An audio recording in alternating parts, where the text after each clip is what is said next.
Assalamu alaikum wa rahmatullahi wa barakatuh. Bienvenue. Aujourd'hui, on va décortiquer un sujet essentiel pour bien vivre son ramadan, les règles spécifiques du jeûne pour les femmes.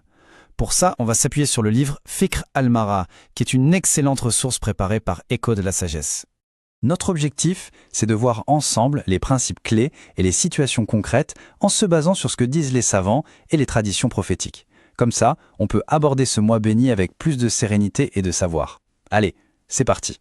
On commence par le sujet le plus fondamental, celui qui concerne le plus de monde. Quelles sont les règles du jeûne pendant le cycle menstruel? Alors, sur ce point, il n'y a aucun débat. Tous les savants sont d'accord, le jeûne n'est pas obligatoire pour une femme qui a ses menstrues ou des lochis après un accouchement. En fait, c'est même plus que ça. Il lui est interdit de jeûner dans cet état. Et cette parole du prophète, paix et salut sur lui, est super éclairante. Ce n'est pas juste une constatation, vous voyez, c'est une instruction. Ça ancre la règle et ça montre bien que le fait de s'abstenir de jeûner, à ce moment-là, c'est un acte d'obéissance à Dieu. Avant d'aller plus loin, il faut qu'on définisse un terme qu'on va beaucoup utiliser, qada. Le qada, c'est tout simplement l'axe de rattraper un jour de jeûne ou un autre acte d'adoration qu'on a manqué. Mais alors, on pourrait se poser la question pourquoi on doit rattraper les jours de jeûne manqués, mais pas les prières? C'est Aïcha, l'épouse du prophète, qui a expliqué la sagesse derrière ça. C'est une question de bon sens et de miséricorde. Les prières, c'est 5 fois par jour. Les rattraper toutes serait une charge énorme, vraiment difficile. Alors que le jeûne, c'est 1 fois par an. Ça montre bien à quel point la religion est faite pour être facile à vivre. Passons maintenant à un concept qui est au cœur de tous nos actes d'adoration, vraiment le fondement de tout, la niya, c'est-à-dire l'intention. Ici, il faut faire une distinction super importante. Pour un jeûne obligatoire, comme celui du ramadan ou le rattrapage, le qada, l'intention doit absolument être posée pendant la nuit avant que le fajr n'arrive. Par contre, pour un jeûne surérogatoire, un jeûne volontaire, il y a beaucoup plus de souplesse. Et cette petite anecdote, elle l'illustre à la perfection. Le prophète, paix et salut sur lui, a décidé de jeûner en pleine journée parce qu'il n'y avait rien à manger. Ça nous montre bien que pour un jeûne volontaire, on peut mettre l'intention même après le lever du soleil, à une seule condition, ne pas avoir mangé ni bu quoi que ce soit depuis l'aube. Ok, maintenant on va aborder des cas concrets, des situations qui peuvent arriver pendant la journée de jeûne. Ce sont des questions très pratiques que beaucoup de gens se posent.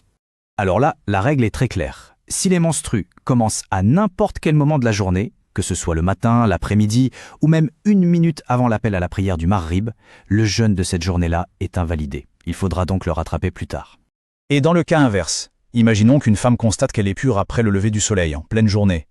Elle n'est pas obligée de s'abstenir de manger et de boire pour le reste de la journée. Pourquoi? Parce que son jeûne n'a pas commencé au bon moment, c'est-à-dire avant Fajr. Ce jour-là devra donc lui aussi être rattrapé. Regardons ce schéma. Si une femme se rend compte qu'elle est pure avant l'aube, le processus est simple. L'étape cruciale, la plus importante, c'est de formuler l'intention de jeûner avant l'heure du Fajr. Le grand bain rituel, le ghusl, peut être fait plus tard, même après que le jeûne a commencé, ça n'annule absolument pas son jeûne.